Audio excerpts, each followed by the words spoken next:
Abanyeshuri inshuti zanjye n'abandi mwese mukurikirana amasomo kuri iyi YouTube channel yitwa Unix TV, uyu munsi nanone tugiye kurebera hamwe isomo ry'Ikinyarwanda. Turareba isomo ry'Ikinyarwanda ni Ikinyarwanda kiboneye, turaza kureba ku banyeshuri biga mu cyiciro cya gatatu. Reka rero dutangire isomo ryacu. Umusaruro w'inyigisho rimwe turaza kurebamo gukoresha ubuvanganzo gakondo ashyikirana n'abandi. Noneho turebe umusaruro w'inyigisho rimwe Ikinyarwanda kiboneye cyakoreshejwe neza, uwiga agaragaza ko yumva ubuvanganzo gakondo. Ibi nibyo tugiye kureba. Turarebera hamwe rero ubuvanganzo gakondo ni iki, ariko ahangaha turifashisha umwandiko, noneho n'umwandiko mvanganzo ari wo uza kutuyobora muri iri somo. Turareba umwandiko witwa aracurangira abahetsi. Uyu mugani bawuca iyo babonye umuntu ubwira undi ijambo akamushijana ntagire icyo amumarira, nibwo bavuga ngo naka aracurangira abahetsi. Byakomotse ku bahetsi ba Mukamisha wa Rutebuka wo ku Rutabo rwa Kinazi h'Intongwe.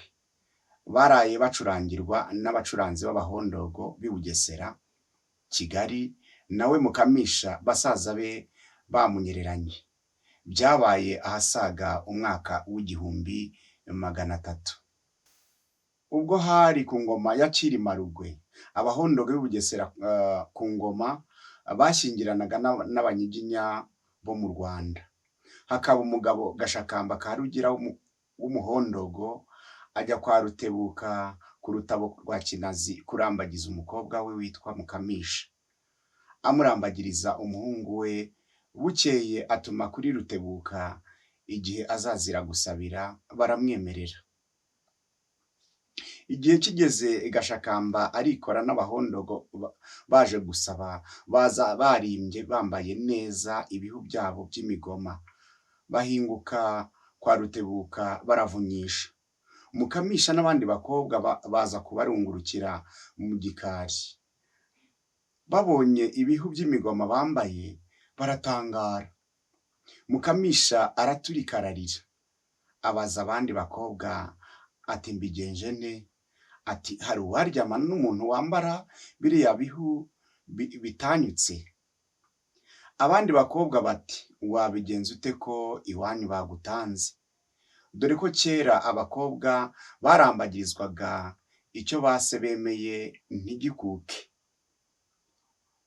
Nuko abakwe baravunyishirizwa baraza barasaba. Bamaze gutaha, Mukamisha ajyana abasaza be ukwabo. Arababwira ati uko mureba biriya bihu, aha hari umukobwa wahangara kuryamana na bene byo? Basaza be baraseka, ariko baseka bababaye. Basubiza mushiki wabo bati humura turabigukemurira. Haciye iminsi Rugira azana inka zo gusaba. Arasaba, arakwa, atanga n'inka y'intebutsa. Birangiye batanga igihe bazabashyingirira. Igihe kigeze Mukamisha arahekwa bajya kumushyingira. Bajyana intore n'abacuranzi n'abandi bizihiza ibirori. Basanga abahondogo nabo babyiteguye bafite abacuranzi n'abizihiza birori. Abakwe bajya mu rugo. Mukamisha basaza be bari bamugiriye inama y'uko nagera ku buriri azirwaza, imisango yarimbanya agataka cyane. Nuko imisango y'ubukwe iratangira. Abahondogo batangira gucuranga. Mukamisha nawe atangira gutaka. Basaza be bumvise atatse babwira abasangwa bati iyo ndwara asanzwe ayirwara, none nimuduhe tujye kumushakira umuti. Musigarane n'abacuranzi bacu barushanwa n'abanyu. Nitumara kumuha umuti turamubagarurira mubone kurongora. Biba bityo. Baramusohokana, ariko kwari ukumucikana. Batinya kumusubiza iwabo ku rutabo kugira ngo Rutebuka atabagirira nabi. Bigira inama yo kumujyana i Kigali kwa Rugwe. Basiga bakwe bashyira nzira. Abandi basigara mu birori barushanwa gucuranga.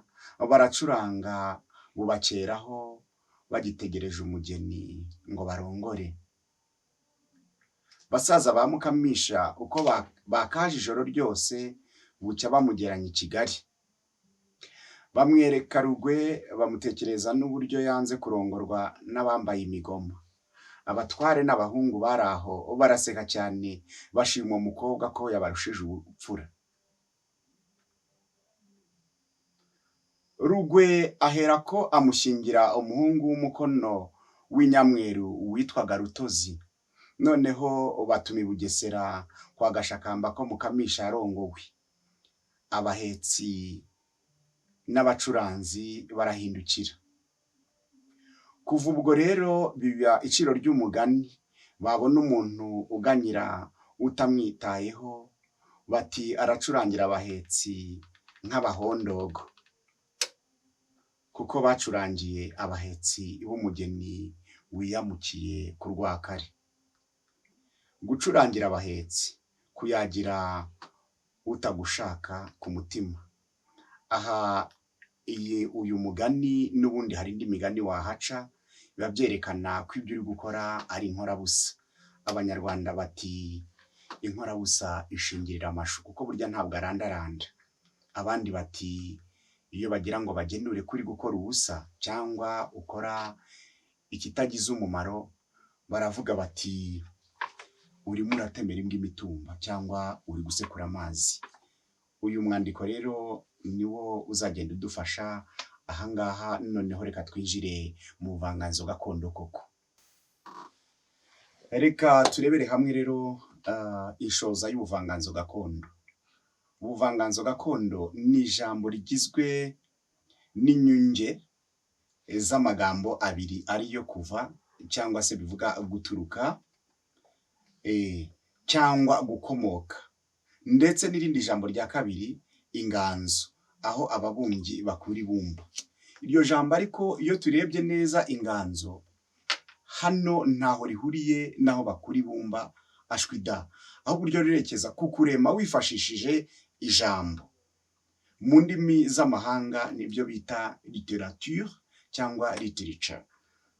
Ubuvanganzo rero bukurikirana inzira ya muntu yava akagera, kuko bwomatanye n'ururimi ndetse n'umuco.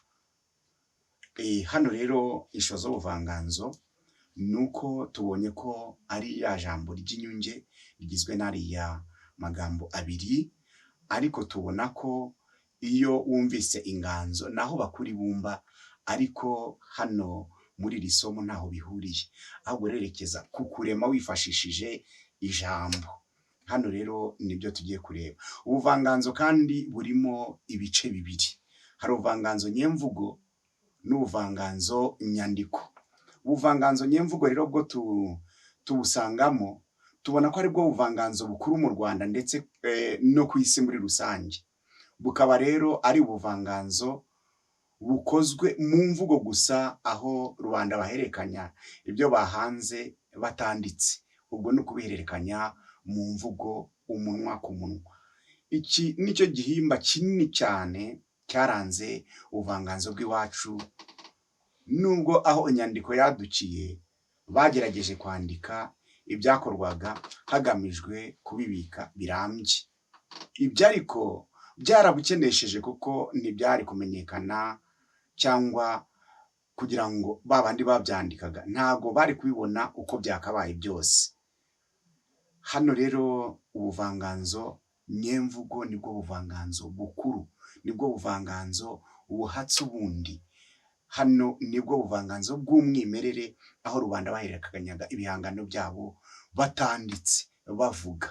Kandi hano nituzabyinjiramo neza uzasanga uburyo nk'abasizi nyabami bahimbaga, agahimba nk'ibika 120 nta hantu afite yandika, ari kugenda yifata mu mutwe akazagenda kabivuga nta hantu yabyanditse. Barabahanga. Byinshi rero mu byaherekanwaga mu buvanganzo twabonye bw'iwacu twavugamo ibisigo, ubwiru, ibisakuzo, ibyivugo, ibisingizo, insigamigani, imigani miremire ndetse n'imigani migufi. Ubuvanganzo nyandiko. Ubuvanganzo nyandiko bwo tuzabona ko ubundi ari bwa buvanganzo nyemvugo bafashe bakandika. Nta gishyashya kindi wavuga cyagendeweho cyane, ariko bigaragara ko ubuvanganzo nyandiko bumaze kuza bwazanywe n'umwaduko w'abazungu, hari ikintu bwazanye ibintu bibiri. Ubuvanganzo nyandiko bwazanye icyitwa inkuru ndende ndetse n'ikinamico. Nibyo bintu bishya byaje mu buvanganzo nyandiko, naho ibindi byose nibyo twabonye mu buvanganzo nyemvugo. Hano rero hari abanditsi b'inkomarume cyangwa abanditsi b'ibirangirire bagaragaye mu buvanganzo bw'iwacu. Hano twavugamo Musenyeri Aloyizi Bigirumwami. Musenyeri Aloyizi Bigirumwami rero afatanyije na Padiri Baritazari banditse imigani miremire, ariko Musenyeri Aloyizi we nanone aragaruka yandika imigenzo n'imiziririzo ya Kinyarwanda, anandika Icara Nkumarirungu ndetse n'ibindi tutarondora. Turabona uwa kabiri, turabona Sipiriyani Rugamba. Sipiriyani Rugamba yanditse indirimbo nyinshi ziririmbwa n'amasimbi n'amakombe. Hano turagira ngo twibukiranye, usanga abantu bazi ko ziriya ndirimbo Rugamba Sipiriyani aziririmbamo. Ashwida we yarahimbaga agahereza amasimbi n'amakombe bakaririmba. Mu majwi mwumva rero nta jwi rya Rugamba Sipiriyani ririmo. Rugamba Sipiriyani rero yahimbye indirimbo nyinshi cyane zirimo Cyuzuzo, Ihumure, Icyifuzo ndetse ni nyinshi. Anandika La Poésie face à l'histoire ndetse n'ibindi byinshi. Ahangaha rero mu izi ndirimbo za Rugamba Sipiriyani zirahari nyinshi, muzi n'iziririmbwa mu kiliziya. Turabona undi mwanditsi wa gatatu yitwa François Xavier Gasimba, yanditse Indege y'Ubumwe, Rwanda rw'ubu, ndetse yandika Isesera rya Kigeli n'ibindi. Hari uwa kane ni Charles Kayumba, we yanditse La Poésie héroïque rwandaise, yandika n'ibindi. Turareba rero uwa gatanu ari we Padiri Alegisi Kagame. Uyu muramuzi cyane mu gitabo yanditse cyitwa Inganji Karinga. Yongera yandika Umuririmbyi wa Nyiribiremwa. Aba rero si ukuvuga ko ari aba banditsi gusa bahari, hari n'abandi, ariko abangaba nibo twakita inkomarume mu ngamba, nibo bagaragara cyane, nibo tuvugaho ndetse tukanabatindaho. Reka ducumbikire hano rero, n'ubundi tuzahita tujya mu cyitwa ingeri z'ubuvanganzo gakondo, aho tuzahera ku busizi. Nibyo ubutaha tuzarebaho. Bakunzi rero banyeshuri, turabutsa ko uru rubuga umunyeshuri uwo ari we wese yemerewe kuzaho, ni Unix TV, akareba isomo ry'Ikinyarwanda akiga. Muzareba kandi bizajya bibafasha. Twararebye tubona iminota 40 umunyeshuri yiga mu isaha. Ni mike cyane, ariko agiye aza ku rubuga akahasanga n'amasomo, ashobora kuyakururaho biriya bita kudownloadinga, akabishyira ahantu akajya bisoma, cyangwa se akanabisomeraho akoresheje internet. Byamufasha cyane, bigatuma adacikanwa cya gihe kiba ari gitoya. Hari igihe agaragaramo guhushura, ariko hano ku rubuga yatuza n'igihe akitse imirimo, akicara agataramira kuri iri somo, maze akarushaho kuritapfuna akaryumva neza. Murakoze rero, nakagaruka. Reka twongere ku yindi sango. Mwari kumwe na mwarimu Inkuba y'Amashyengo, Ntezeyombi Eliezer.